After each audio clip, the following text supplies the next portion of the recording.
Alaw sa mabuting balita, ayon kay San Mateo, Kabanata 11, talata 25 hanggang 27. Nagsalita si Jesus sa pagkakataong yon.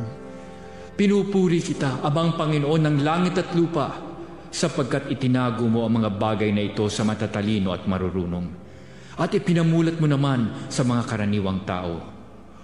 Oo, Ama, ito ang ikinasya mo. Ipinagkatiwala sa akin ng aking Ama ang lahat. Walang nakakakilala sa anak kundi ang Ama, at walang nakakakilala sa Ama kundi ang anak, at ang sino mang gustuhing pagbunyagan ng anak.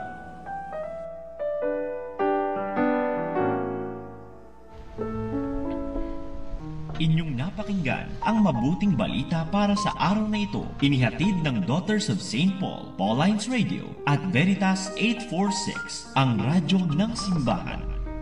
Yes po, Father. Yes, mga kapanalig, huwag po natin kalimutan na kailangan natin ini-improve ang ating mga sarili. Magpapatuloy tayong tuklasin yung angking talino na binigay ng Diyos sa atin. Pero sana po ay manatili tayong mababa, manatili tayong sinasabi nga ni Jesus na may kaloobang tulad ng sa bata. Na kadalasan, ang tao kapag umaasenso, kapag umuunlad, ay natututong lumayo, natututong nais na patunayan na kaya niya at hindi na kailangan ng Diyos. Kumbaga sa ating pong ugnayan, no? Habang tayo po ay nagkakaisip, tayo po ay tumatanda, manatili rin tayong manatili sa ating isipan na tayo po ay anak at tayo ay may Ama na lagi pong naghihintay sa atin, na lagi pong nananabik sa ating paglapit at paghingi sa Kanya ng tulong.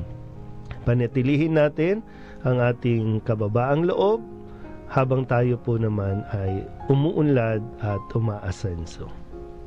Amen. Amen.